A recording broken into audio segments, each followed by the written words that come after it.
ఒక దైవజనుడు ఉన్నాడు. ఆయన పేరేంటి అంటే ఎలీషా. చెప్పండి. ఎలీషా అనే దైవజనుడు ఏలియా దగ్గర శిష్యురికం చేసేవాడు. ఏలియా దగ్గర శిష్యురికం చేసేవాడు. ఇప్పుడు ఏలియా శిష్యుడు ఎవరంటే ఎలీషా.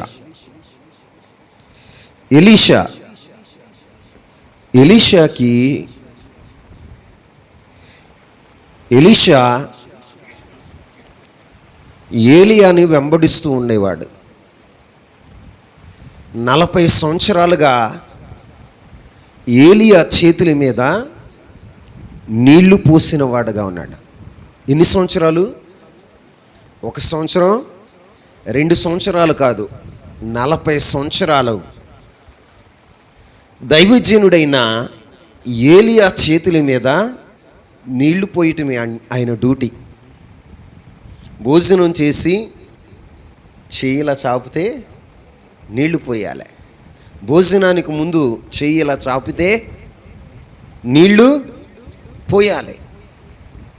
నీళ్లు పోసేవాడు అనమాట. దైవజనుడిని వెన్నంటి ఉండేవాడు. దైవజనుడు ఎక్కడికి వెళితే అక్కడికి ఈ దైవజనుడు కూడా వెళ్ళేవాడు. అయ్యా, దేవుడు నన్ను గిల్గాలికి వెళ్ళమంటున్నాడు అంటే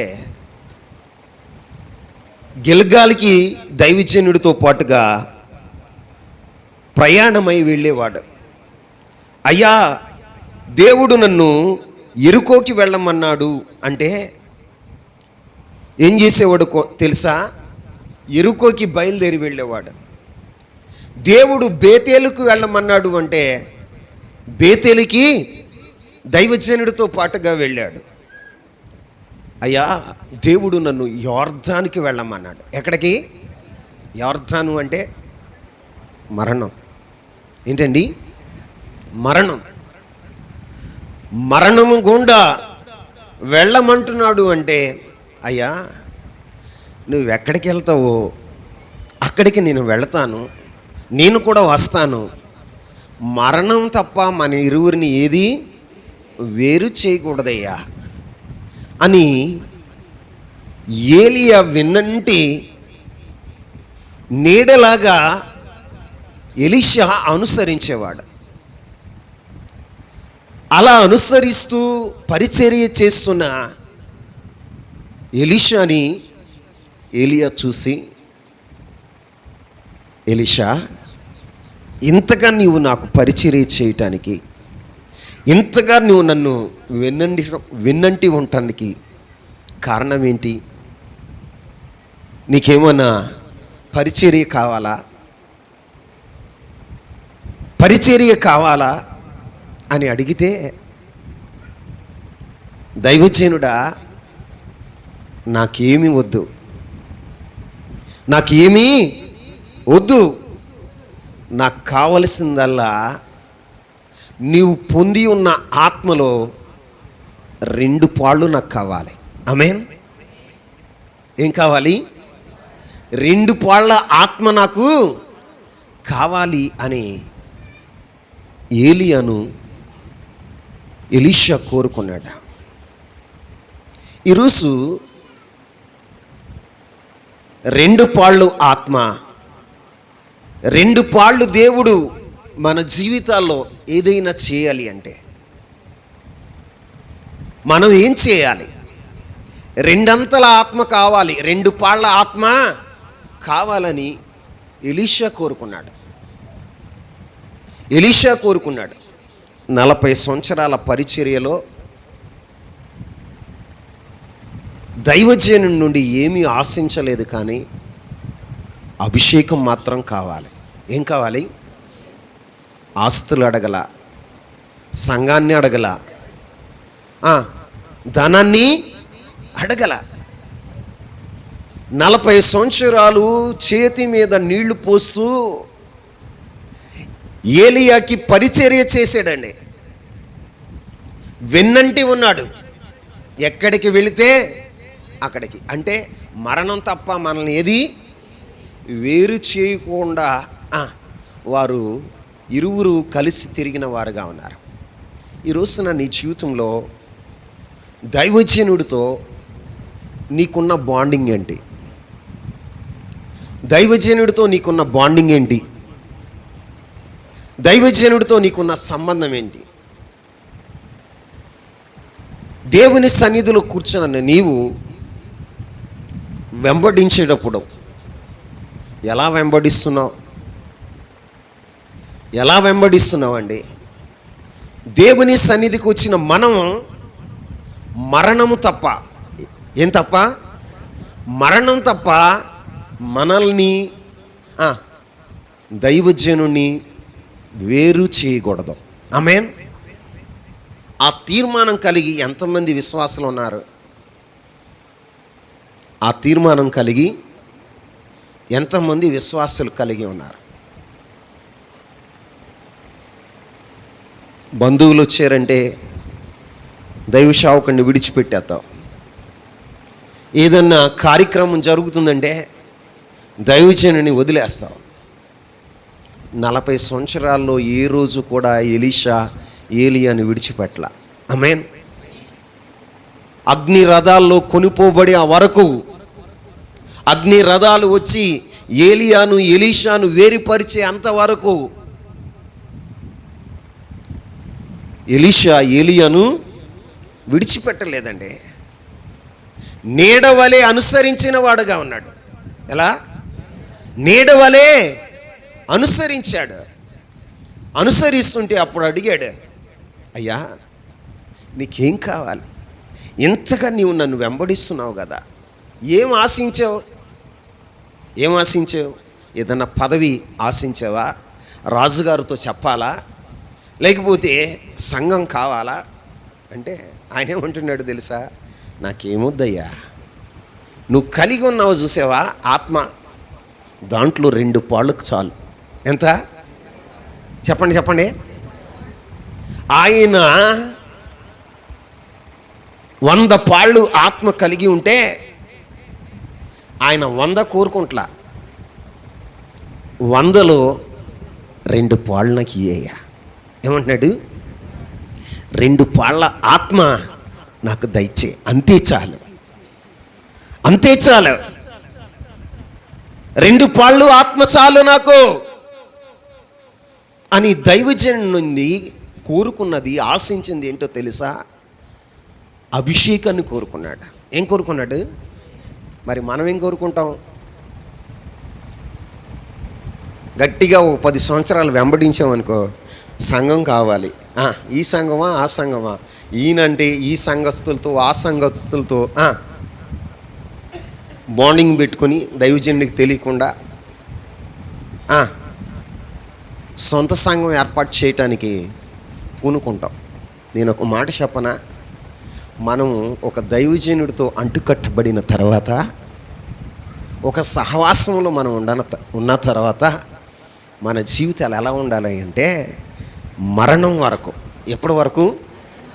మరణం వరకు మనము దైవజనుల్ని వెంటాడేవారుగా, వెన్నంటి ఉండేవారుగా, వెంబడించేవారుగా ఉండాలి. ఆమేన్. ఈ రోజున మనము దైవ సేవకుల్ని వెంబడిస్తున్నప్పుడు కొన్ని సాతానుగాడు కొన్ని ఎర్రలేస్తూ ఉంటాడు. ఏమేస్తాడు చెప్పండి? ఎర్రలేస్తూ ఉంటాడు. నిన్ను దైవజనుడి నుండి, దేవుని నుండి వేరుపరచడానికి సాతానుడు ఏం చేస్తాడు అంటే ఎర్రలు వేసేవాడుగా ఉంటాడు. ఈ మధ్యన సేవకులు ఎలా తయారయ్యారు తెలుసా? సంఘాన్ని కూడగట్టుకోవటానికి అప్పులు ఇస్తున్నారు. బాబు నేను ఇలేను అసలు. ఆమేన్, ఆమేన్ చెప్పండి. అప్పులు ఇస్తున్నారు, అప్పులు ఇచ్చి రాబట్టుకునే వాళ్ళు ఉన్నారు. అద్భుతం చేస్తామని రాబట్టుకునేవారు ఉన్నారు. కళ్ళ కబుర్లు చెప్పి రాబట్టుకునేవారు ఉన్నారు. లోక మర్యాదలు అనుసరించిన వారితో రాజీ పడి రాబట్టుకునేవారు ఉన్నారు. కానీ మన జీవితాల్లో ఎలా ఉండాలో తెలుసా? ఖచ్చితమైన మండుతూ ప్రకాశించే ఒక దైవజనుణ్ణి మనం వెంబడిస్తున్నప్పుడు నీడలాగా వెంటాడేవారుగా ఉండాలి. ఆమేన్. వెంబడించేవారుగా ఉండాలి. మరి మన జీవితాల్లో అలాంటి అనుభవాలు ఉన్నాయా? ఏలియా కోరుకున్నాడు. ఏలియా అడిగాడు, ఎలీషా నీకేం కావాలంటే 2 పాళ్ళ ఆత్మ చాలయ్యా. ఏమంటున్నాడు? 2 పాళ్ళ ఆత్మ నాకు చాలయ్యా, ఇంకేం వద్దయ్యా. అది కూడా కష్టమే అంటున్నాడు ఈయన. అది కూడా నువ్వు అడిగింది చాలా కష్టం. ఇదిగో నువ్వు 2 పాళ్ళ ఆత్మను పొందుకోవాలంటే నేను కొనుపోబడుతున్నప్పుడు నువ్వు నన్ను చూడగలగాల. ఏమంటాడు? నేను కొనుపోబడుతున్నప్పుడు నేను చూడగలగాలి, నీవు చూడగలగాలి అని చెప్పాడు. అసలు ఆ మాట చెప్పిన తర్వాత ఎలీషా నిద్రపోయి ఉంటాడా? రమేష్ నిద్రపోయి ఉంటాడా? నిద్రపోయి ఉంటాడా? ఎంతగా కనిపెట్టాడండి ఆయన, ఎంతగా కనిపెట్టాడు. అందరూ చెప్తున్నారు, ఇదిగో మీ గురువు గారు కొనుపోబడుతున్నారు. అరే,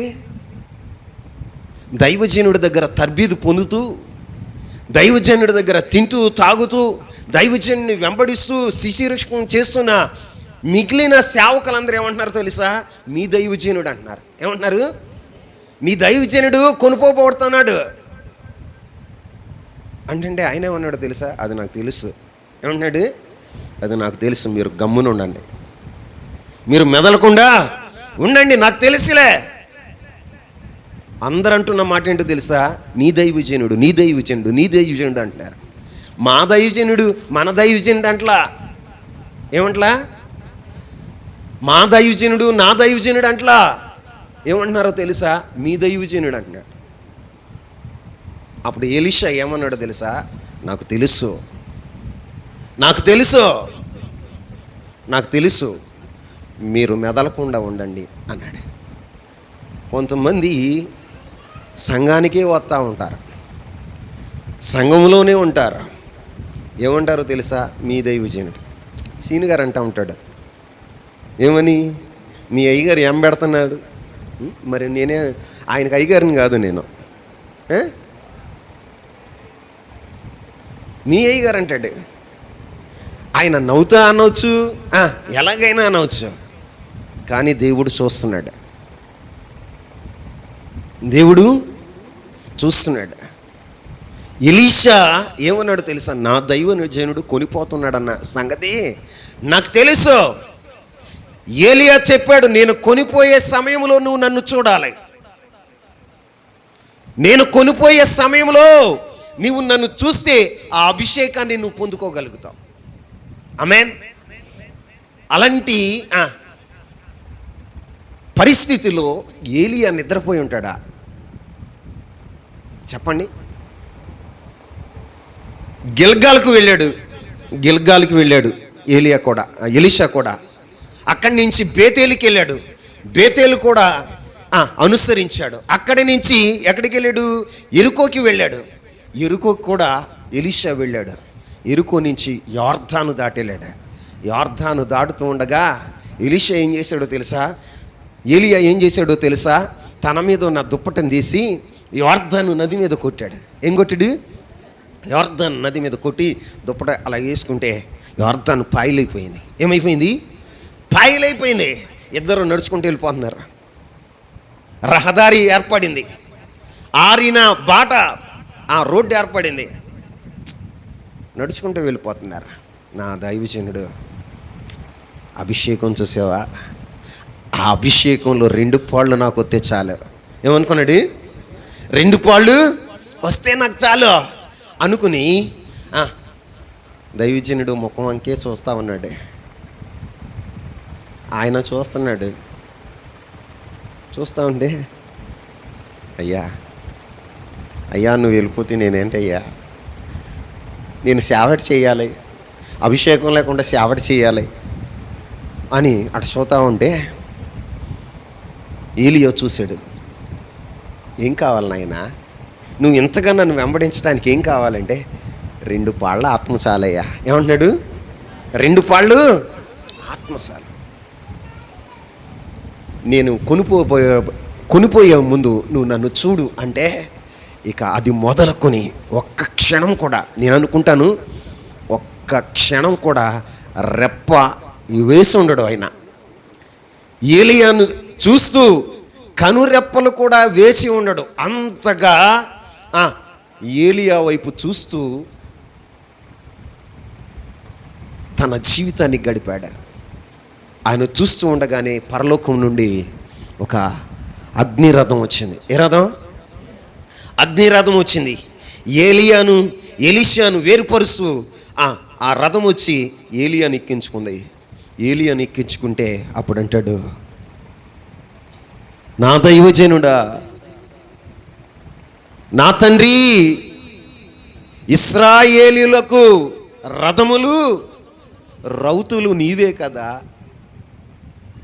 అని కేక వేస్తుంటే,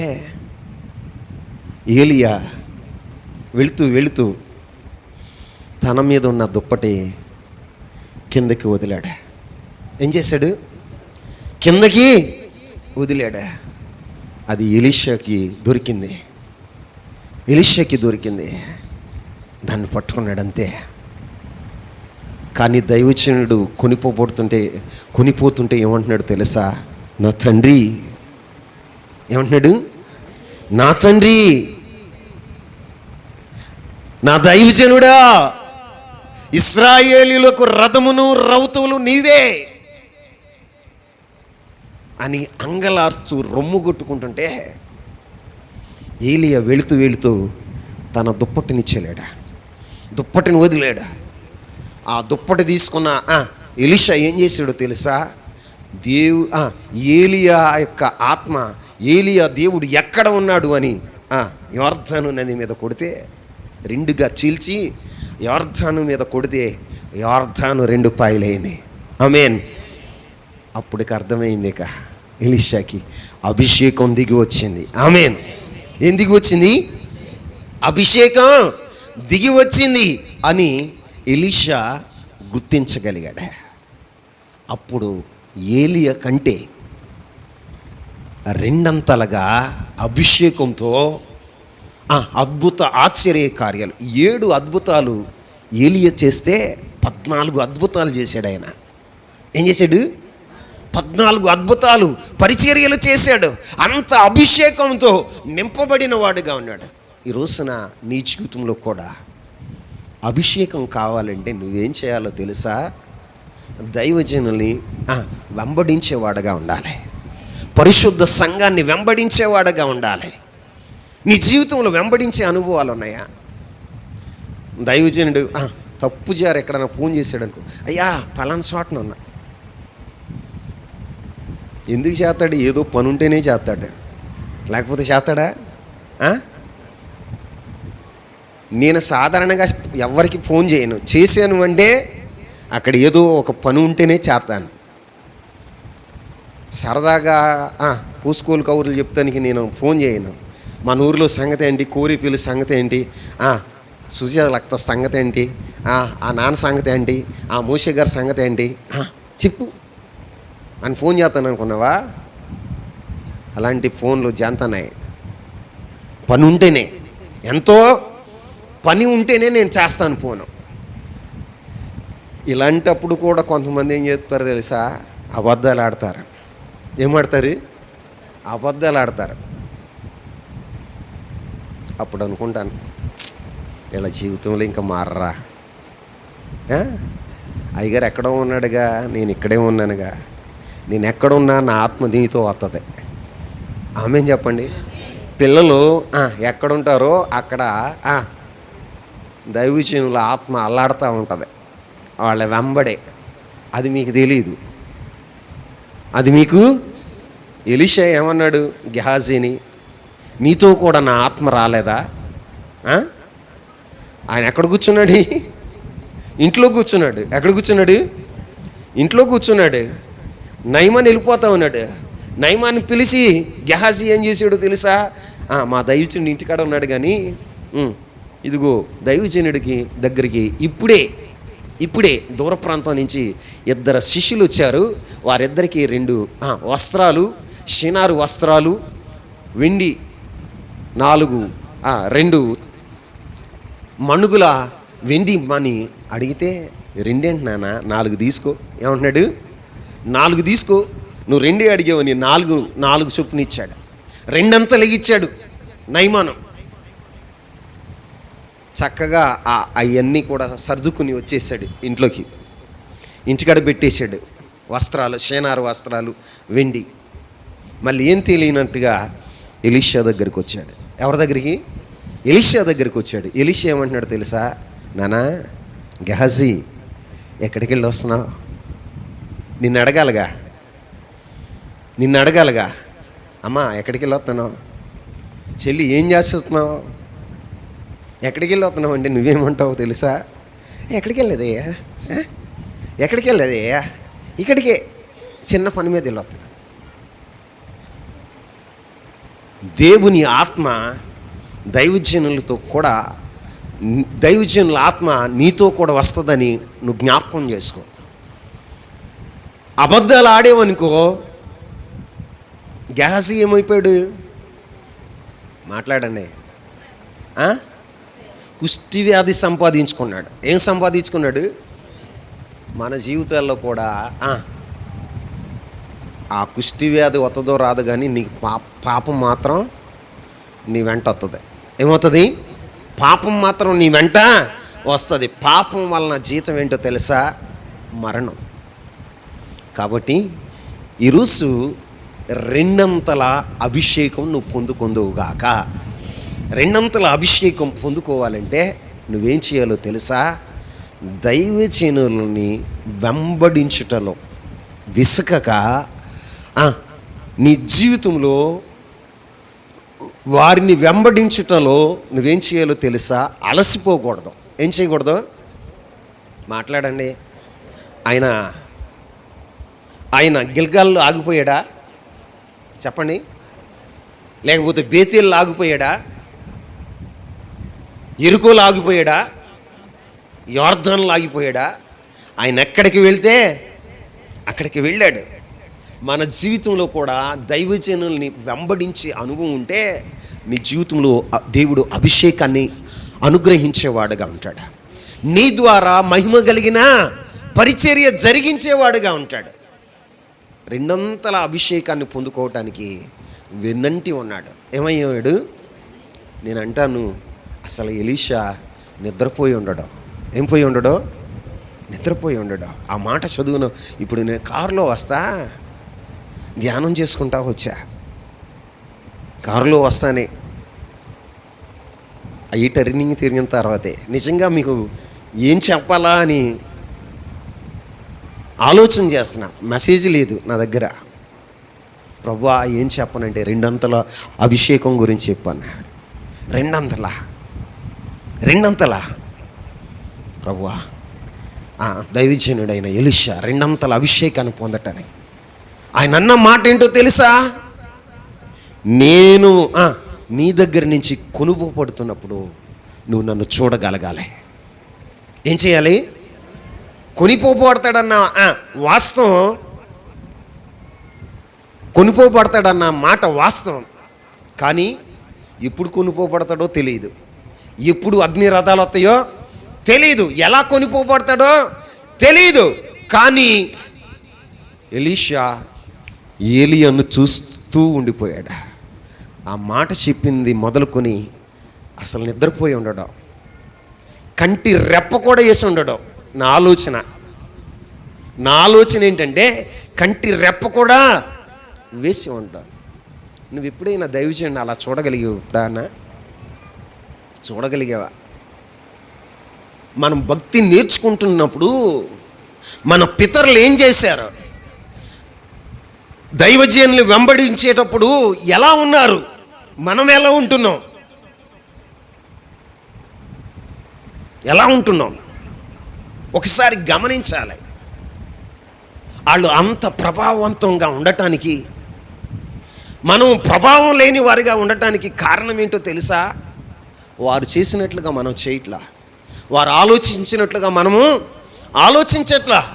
దేవుని పిల్లలమైన మనం ప్రభావవంతమైన వ్యక్తులుగా మనం మార్చబడాలంటే మన జీవితంలో మనకి దేవుడు ఏముంచాడో తెలుసా? మందనుంచాడు. ఏముంచాడు? మన ముందు విశ్వాస వీరులను ఉంచాడు. వారి యొక్క అడుగు జాడల్లో మనం వెళితే గమ్యం చేరగలుగుతాం. ఏం చేరగలుగుతాం? గమ్యం చేరగలుగుతాం. ప్రియుడైన యేసుక్రీస్తు ప్రభువారిని కలుసుకోగలుగుతాం.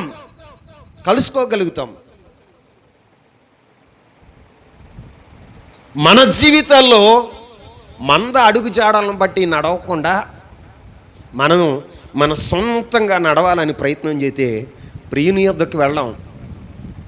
చూడండి, ఆ మాట చదవండి, నాకు భలే గుర్తొచ్చింది. పరమగీతములు మొదటి అధ్యాయం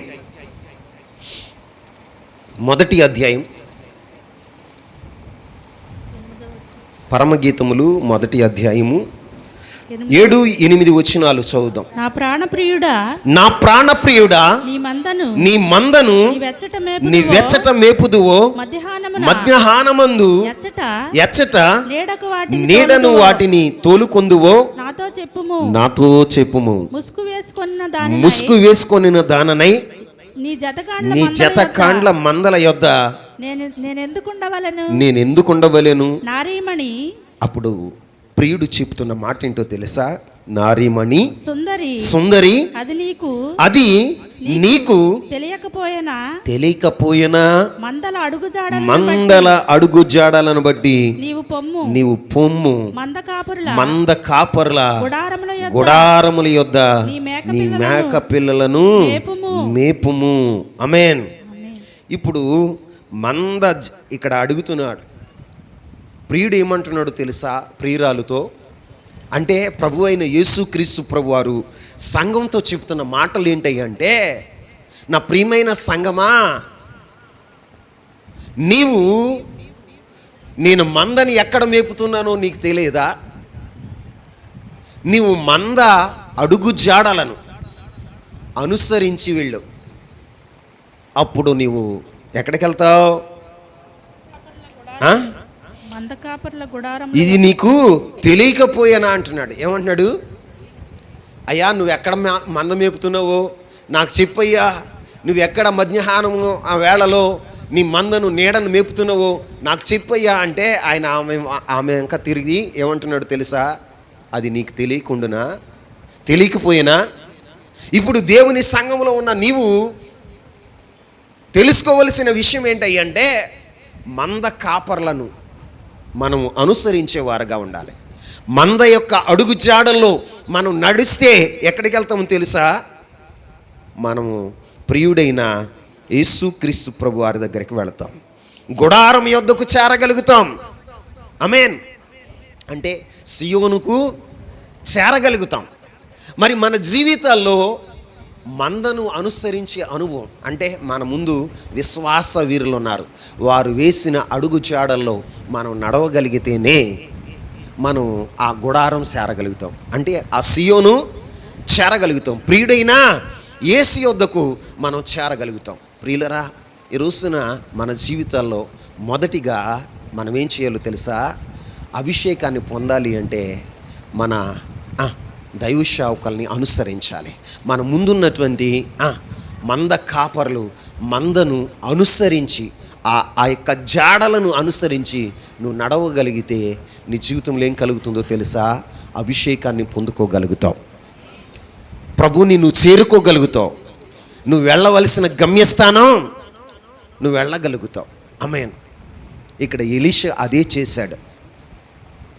తన ముందున్న దైవజనుని అనుసరించిన వాడుగా ఉన్నాడు, వెన్నంటి ఉన్నవాడుగా ఉన్నాడు. అందుకే రెండంతల అభిషేకం, రెండంతలుగా నీవు దేవుని దగ్గర నుంచి పొందాలని ఎంతమంది ఇష్టపడుతున్నారు? ఓరి నాయన, రెండంతలుగా దేవుని యొద్ద నుండి దీవెన, అభిషేకం, ఆశీర్వాదం పొందాలనుకున్న వాళ్ళు ఒకసారి చేతులు ఎత్తి దేవునికి స్తోత్రాలు చెల్లించండి. హల్లెలూయా. రెండంతలుగా మనము దేవుని యొద్ద నుండి మనం పొందాలంటే మనల్ని సృష్టించిన సృష్టికర్త మనకేమై ఉన్నాడో తెలుసా? భర్త అయి ఉన్నాడు. ఏమై ఉన్నాడు చెప్పండి అందరూ. మనల్ని సృష్టించిన సృష్టికర్త మనకేమై ఉన్నాడు? యెషయా గ్రంథం 54వ అధ్యాయం ప్రకారం మనల్ని సృష్టించిన వాడు మనకి భర్త అయి ఉన్నాడు. భర్త అయి ఉన్నాడు. ఇప్పుడు భర్త మన జీవితంలో రెండంతలుగా మనకి పాలు దయచేయాలంటే, రెండంతల ఆశీర్వాదం మనకి దయచేయాలంటే మనం ఎలా ఉండాలో తెలుసా? ఎలా ఉండాలి? బైబిల్లో భార్య ఒక కుటుంబం ఉంది. ఆ కుటుంబాన్ని మీకు పరిచయం చేస్తా. చూడండి, మొదటి సమూయేలు గ్రంథం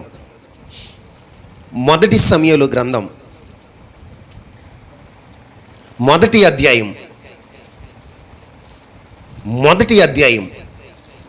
5వ వచనాన్ని చదువుదాం. హన్నా తనకు ప్రియముగా ఉన్నందున ఆమెకు 2 పాళ్ళు ఇచ్చుచూ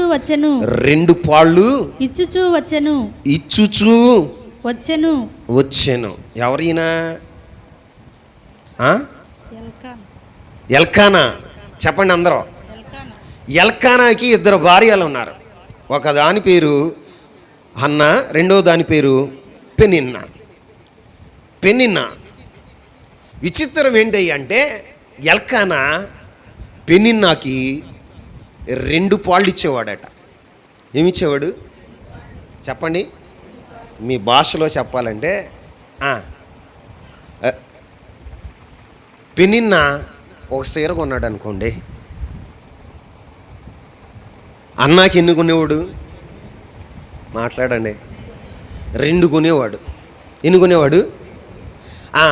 ఏమో ఒక నక్లీస్ కొన్నాడు అనుకోండి, అన్నాకి ఎన్ని కొనేవాడు? 2. ఎన్ని? 2 పాళ్ళు ఇచ్చేవాడట. ఇప్పుడు బిర్యానీ ప్యాకెట్ తెచ్చాడు అనుకోండి, మాట్లాడాలి, మీ భాషలో చెప్తున్నాను.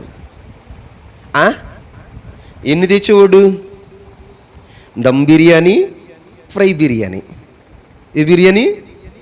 దమ్ బిర్యానీ, ఫ్రై బిర్యానీయే, కానీ 2 తెచ్చేవాడు. కారణం ఏంటో తెలుసా? అన్న ఎల్కానాకు ప్రియమైనదిగా ఉందంట. ఎలా ఉంది? తనకు ప్రియముగా ఉన్నందున. ఎలా ఉన్నందున?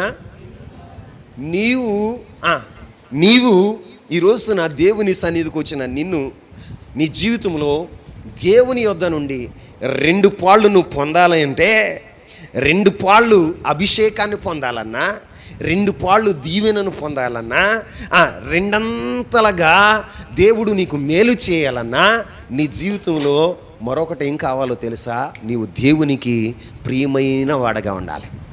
ఆమేన్. సంఘానికి వచ్చిన నీ జీవితంలో ప్రభు చూడగానే సంఘంలో ఎలా ఉండాలో తెలుసా? నిన్ను చూడగానే ఆయనకి ఎలా ఉండాలో తెలుసా? ప్రియమైన వాడుగా నువ్వు ఉన్నప్పుడు దేవుడు ఏం చేస్తాడో తెలుసా? 2 పాళ్ళు ఏమిస్తాడు? 2 పాళ్ళు దీవెనలు ఇస్తాడు, 2 పాళ్ళ ఆత్మనిస్తాడు, 2 పాళ్ళ మేలు చేసేవాడుగా ఉంటాడు. ఈరోజున నీ జీవితంలో దేవునికి ప్రియమైన వాడుగా ఉండాలి. మనం ఎలా ఉంటాం? ఊరోళ్ళందరికీ ప్రియమైన వారులుగా ఉండాలని ప్రయత్నం చేద్దాం. రాజకీయ నాయకులకి, బాయ్ ఫ్రెండ్కి, గర్ల్ ఫ్రెండ్కి, లోకంలో ఉన్న బంధువులకి, స్నేహితులకు, అరే చేయడం మా ప్రియమైన వాడురా, మా బెస్ట్ ఫ్రెండ్. ఎవరో చెప్పండి, వీడెవరో మా బెస్ట్ ఫ్రెండ్.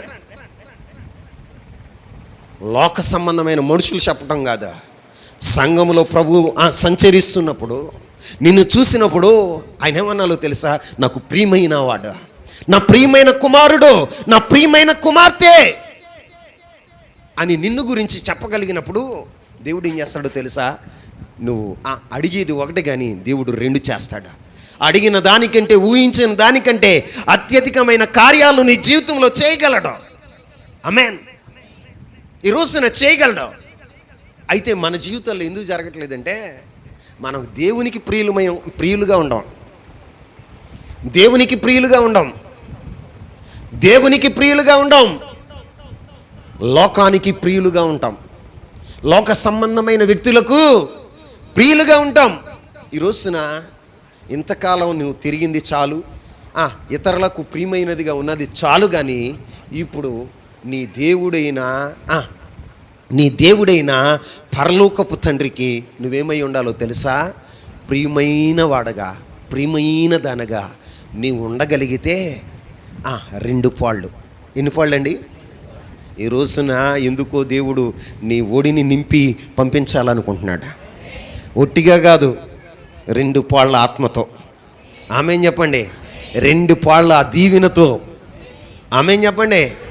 2 పాళ్ళ మేలుతో దేవుడు నీ ఒడిని నింపి పంపించాలనుకుంటున్నాడు. అయితే నువ్వు చేయవలసింది ఏంటో తెలుసా? లోకానికి కాదో, లోక సంబంధమైన మనుషులకు కాదో, దేవునికి ప్రియమైన వాడగా, ప్రియమైన దానిగా నువ్వు మారగలిగితే ఈ లోకంలో ప్రియులుగా ఉండటానికి, బెస్ట్ ఫ్రెండ్గా ఉండటానికి, బెస్ట్ అనిపించుకోవటానికి లోకస్తులకి నువ్వేం చేస్తావో నాకు తెలియదు. కానీ నా ప్రభు అయిన యేసుక్రీస్తు కోరుకున్నట్లుగా పరిశుద్ధమైన జీవితం, ఆయనతో కూడా నువ్వు సహవాసాన్ని కలిగి ఉంటే నా దేవునికి నువ్వు ఎలా ఉంటావు తెలుసా? ప్రియమైన వాడగా ఉంటావు. ఎలా ఉంటావు? ప్రియమైన వాడగా ఉంటావు. ప్రియమైన వాడగా ఉంటే నీకు 2 అంతలు 2 పాళ్ళు ఇస్తాడు. ఆమేన్ చెప్పండి. 2 పాళ్ళు ఇస్తాడు. ఎలీషాకు 2 పాళ్ళు ఆత్మను ఇచ్చిన దేవుడు నీకు కూడా, ఈ ఆరాధనలో పాల్గొన్న మీకు కూడా దేవుడు అనుగ్రహించునుగాక. ఇంకొక మాట చెప్పనా? కరెక్ట్గా 10 నిమిషాల్లో వాక్యాన్ని ముగిస్తాను. టైం పెట్టుకోండి. ఇంకొక మాట చూడండి. యోబు గ్రంథం 42వ అధ్యాయం 10వ వచనం. మరియు యోబు తన స్నేహితుల నిమిత్తము ప్రార్థన చేసినప్పుడు యెహోవా అతని క్షేమస్థితిని మరలా అతనికి దయచేసెను. మరియు యోబునకు పూర్వము కలిగిన దానికంటే 2 అంతలు. ఎంత? 2 అంతలు అధికముగా యెహోవా అతనికి దయచేసెను. ఆమేన్ చెప్పండి. ఈ రోజున నీకు కూడా 2 అంతల ఆశీర్వాదాన్ని, 2 అంతలుగా పూర్వం ఉన్నదానికంటే 2 అంతలుగా దేవుడు నిన్ను ఆశీర్వదించును గాక. ఆశీర్వదించాలంటే నువ్వేం చేయాలో తెలుసా? యోబు తన స్నేహితుల కొరకు ప్రార్థన చేశాడు. ఎవరి కొరకు? మనం ప్రార్థన చేస్తామా అమ్మా? మన స్నేహితుల కొరకు ప్రార్థన చేసే అనుభవం ఉందా? ఇతరులు బాగుపడాలి, ఇతరులు ఆశీర్వదించబడాలని ఎప్పుడైనా నువ్వు ప్రార్థన చేస్తావా? ఎవరన్నా బాగుపడుతుంటే అసూయతో ఉంటావు. అలా కాదు. మనం ఆశీర్వదించబడాలంటే మనలను నిందించిన వారిని, మన మీద అపనిందలు వేసిన వారిని మనం ఏం చేయాలో తెలుసా? మనల్ని ఎగతాళి చేసిన వారి కొరకు, మన స్నేహితులైన వారి కొరకు మనం ప్రార్థించే అనుభవం కలిగి ఉంటే దేవుడు ఏం చేస్తాడో తెలుసా? నిన్ను 2 అంతలుగా ఆశీర్వదించేవాడుగా ఉంటాడు. ఇప్పుడు 2 ఎకరాలే ఉంది, దేవుడు ఆశీర్వదిస్తే 4 అవుతాయి. ఆమని చెప్ప. నీకు 4 గీతలే ఉన్నాయి, దేవుడు ఆశీర్వదిస్తే 8 అవుతాయి. ఆమని చెప్పండి. ఇప్పుడు మన జీవితాల్లో ఏవైనా దేవుడు ఏం చేస్తాడో తెలుసా? 2 అంతలంట. ఆమేన్. 2 అంతలుగా యోబుని ఆశీర్వదించిన దేవుడు నిశ్చయముగా నీ జీవితంలో నిన్ను కూడా ఆశీర్వదించును గాక. మనం ఏం చేయాలి అంటే ప్రార్థన పరులై ఉండాలి. ఏమై ఉండాలి? ఎవరి కొరకు ప్రార్థన చేయాలి? ప్రభువా నన్ను దీవించు, దీవినంతా నా ఇంటి మీద కానీ, దీవినంతా నా బజారు గుండానే, దీవినంతా మా యొక్క ఈదు గుండానే ప్రవహించాలి నాయన. ఎప్పుడు దిక్మాల ప్రార్థన ఆ ప్రార్థనేనా? ఇతరుల కోసం చేసే అనుభవం లేదా? నువ్వు ఇతరుల కొరకు ఎప్పుడైతే ప్రార్థన చేస్తావో దేవుడు ఏం చేస్తాడో తెలుసా? నిన్ను దీవిస్తూ ఉంటాడు. ఆమేన్. నశించిపోతున్న ఆత్మలను గురించి నీవు ప్రార్థన చేయగలుగుతూ ఉంటే దేవుడు ఏం చేస్తాడో తెలుసా? ఆ నశించిపోతున్న ఆత్మలు రక్షణ వలన వచ్చే దీవెన నీ కుటుంబం మీదకి వస్తుంది. ఇదేంటో తెలుసా? ఎల్ఐసి. ఏంటండి? ఎల్ఐసి పద్ధతి. ఒకడు ఎల్ఐసి కట్టించామనుకోండి, ఈడు ఇంకొకరిని కట్టించాడు అనుకోండి, ఈళ్ళ వడ్డీ ఆళ్ళ వడ్డీ నీకే పోతుంది. ఆమెన్ చెప్పండి. నీవు ప్రార్థించే అనుభవం ఉంటే, నశించిపోతున్న ఆత్మ కొరకు ప్రార్థన చేసే అనుభవం ఉంటే, నశించిపోతున్న ఆత్మ గురించి నా దీవెన నీకు వస్తుందంట. యోబు గ్రంథంలోనే ఉంటుంది. యోబు గ్రంథంలోనే ఉంటుంది. ఈ రోజున నీ జీవితంలో నువ్వేం చేయాలి అంటే, ఎల్లప్పుడూ నీ కోసమే కాకుండా మన సహోదరుల కొరకు కూడా మనం ప్రార్థన చేయదు గాక. అలా ప్రార్థించగలిగితే దేవుడు ఏం చేస్తాడో తెలుసా? నిన్ను రెండంతలుగా ఆశీర్వదించేవాడుగా ఉంటాడు. నీకు కలిగిన వాటిని అన్నిటిలో రెండంతలుగా నీకు దేవుడు అనుగ్రహించేవాడుగా ఉంటాడు. నమ్మిన వారందరూ చప్పట్లు కొట్టి దేవుని నామాన్ని మహిమపరచండి. ఈ రోజున ఒకటి మనం ఏమైవ్వాలో తెలుసా? వెన్నంటి దైవ సేవకుల్ని వెన్నంటి నడిచేవారుగా. ఎప్పటి వరకు? మరణం వరకు. ఎప్పటి వరకు? మరణం వరకు. 2, మన జీవితాల్లో మనం ఏం చేయాలి అంటే దేవునికి ప్రియమైన వారుగా ఉండాలి. 3, మన జీవితాల్లో ఏం చేయాలో తెలుసా? ఇతరుల కొరకు ప్రార్థన చేసేవారుగా ఉండాలి. అర్థమైందా? ఇంకొక మాట చెప్తా. చెప్పానుగా 10 నిమిషాల్లో ముగిస్తానని. 5 నిమిషాలు అయ్యింది. ఇంకొక 5 నిమిషాలు ఉంది. ఇంకొక 5 నిమిషాలు ఉంది. మన జీవితాల్లో ఇప్పుడు ప్రస్తుతం శ్రమ పడుతున్నాం. ఏం పడుతున్నాం? శ్రమ పడుతున్నాం. శోధనలో ఉన్నాం. ఇబ్బందులు కలిగి ఉన్నాం. ఏం కలిగి ఉన్నాం? బంధకాల్లో ఉన్నాం. వీటిలో ఉన్నాం, బంధకాల్లో ఉన్నాం. ఈ బంధకాలు చూసినప్పుడు మన జీవితంలో ఏమవుతుందో తెలుసా? విశ్వాసాన్ని కోల్పోతాం, నిరీక్షణను కోల్పోతాం. మనకి కలిగిన శ్రమలు, నిందలు, అవమానాలను బట్టి చాలామంది ఏం చేస్తారో తెలుసా? నిరీక్షణను కోల్పోతారు. బ్రదర్, నువ్వు బాగుపడతావంటే ఏమంటావు తెలుసా? నీకు వచ్చిన అనారోగ్యాన్ని బట్టి, ఇంకేం బాగుపడతానులే అయ్యగారు, ఈ జబ్బు నన్ను చంపేదాకా నన్ను వదలదయ్యా, మీకేం తెలుసండి నా శరీరంలో ఉన్న బాధ అని నిరీక్షణ కోల్పోయిన మాటలు. కృంగిపోతావు. నీ మాటల్లోనే తెలిసిపోద్ది. ఏంటో తెలుసా? ఎంతగా కృంగిపోయావో, ఎంతగా నిరాశ చెందావో అని. కానీ బైబిల్ చెప్తుంది, నీకు శ్రమలు వచ్చినా, ఇబ్బందులు వచ్చినా, ఇరుకులు వచ్చినా, అగ్నిలోనికి వెళ్ళవలసి వచ్చినా, లేకపోతే సింహాల మధ్యనకు నువ్వు నడవలసిన నిరీక్షణ కోల్పోకూడదు. ఏం కోల్పోకూడదు? శుభప్రదమైన నిరీక్షణ కలిగి ఉండాలి. ఆమేన్. ఏ నిరీక్షణ? క్రైస్తవుడు ఇప్పుడు కూడా శుభప్రదమైన నిరీక్షణ కలిగి ఉండాలి. అలా నువ్వు నిరీక్షణ కలిగి ఉంటే దేవుడు ఏం చేస్తాడో తెలుసా? 2 అంతల మేలు చేస్తాడట. చూడండి, ఆ మాట చదువుకుని మనము వాక్యాన్ని ముగిద్దాం. జకరియా గ్రంథం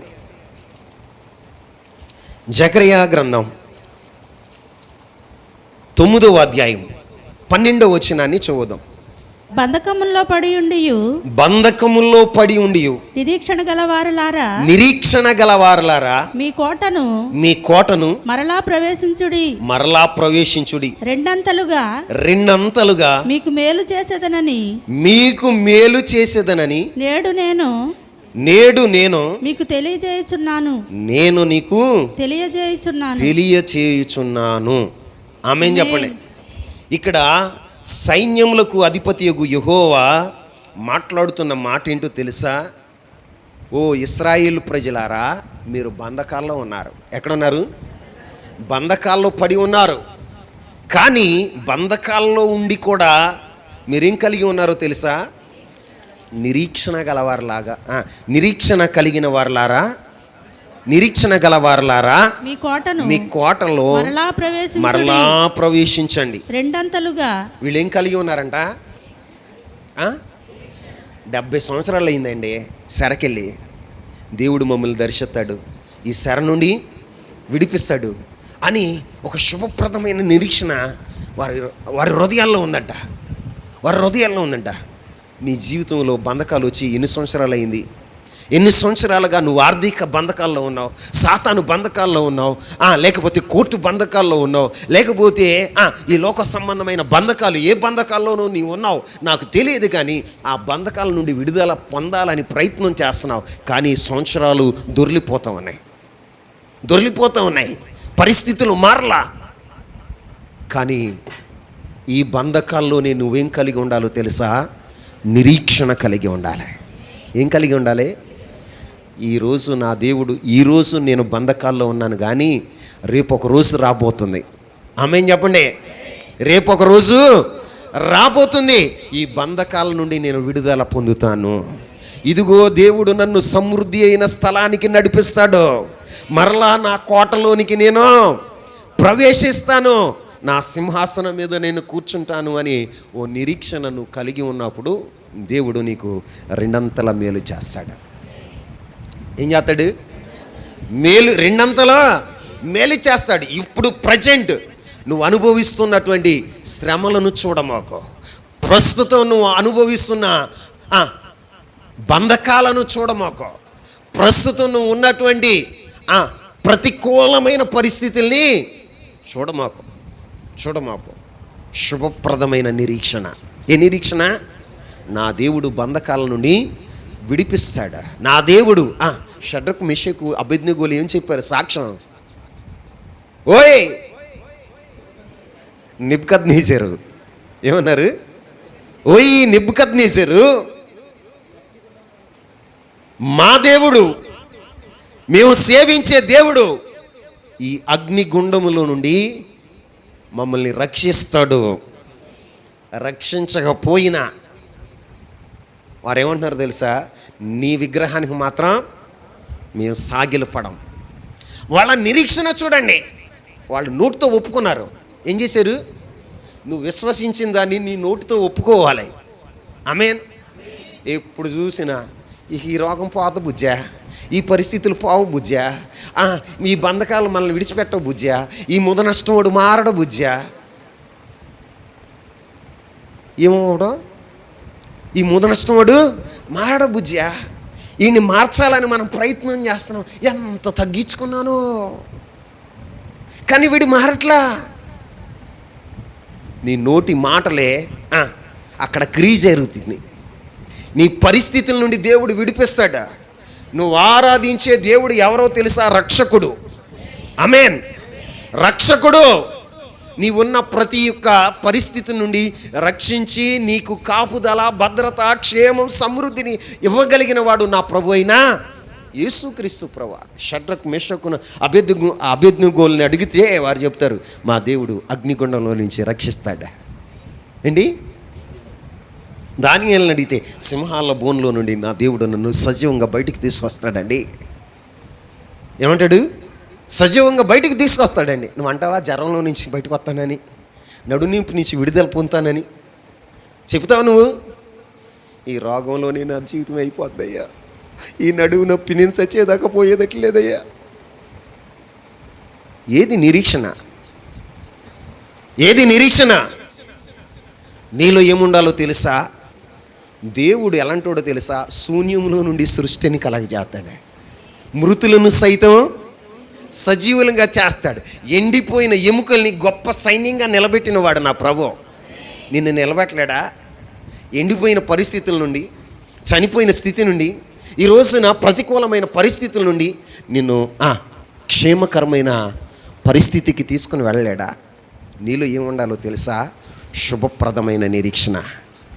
నా భర్త మారుతాడు, నా పిల్లలు మారుతారు, మేమందరం కలిసి కుటుంబారాధన చేసుకుంటాం. ఏ ఆరాధన చెప్పండి? మేమందరం కలిసి కుటుంబ ఆరాధన చేసుకుంటున్నాం. ఆ కుటుంబ ఆరాధనలో ఒక పాట పాడుతున్నాం. ఏం పాట? స్తుతి పాడుటకే బ్రతికించిన జీవనదాతవు నీవేనయ్యా, ఎన్నాళ్ళుగా నన్ను పోషించిన తల్లివలే నన్ను ఓదార్చిన నీ ప్రేమ నాపై అన్నడు మారదు యేసయ్యా. అందరూ చెప్పండి, నీ ప్రేమ నాపై అన్నడు మారదు యేసయ్యా జీవిత కాలమంతా ఆధారం నీవేనయ్యా నా జీవిత కాలమంతా ఆరాధించి గణపరచు. హల్లెలూయా. ఈ పాట పాడుతున్నట్టుగా నువ్వు చూడాలి. ఈ పాట నీ చెవుల్లో వినపడాలి. చెప్పండి, నీ చెవుల్లో వినపడాలి. ఆ శుభప్రదమైన నిరీక్షణ నువ్వు కలిగి ఉన్నప్పుడు నా దేవుడు ఏం చేస్తాడు తెలుసా? రెండంతలుగా మేలు చేస్తాడు. ఎంతగా?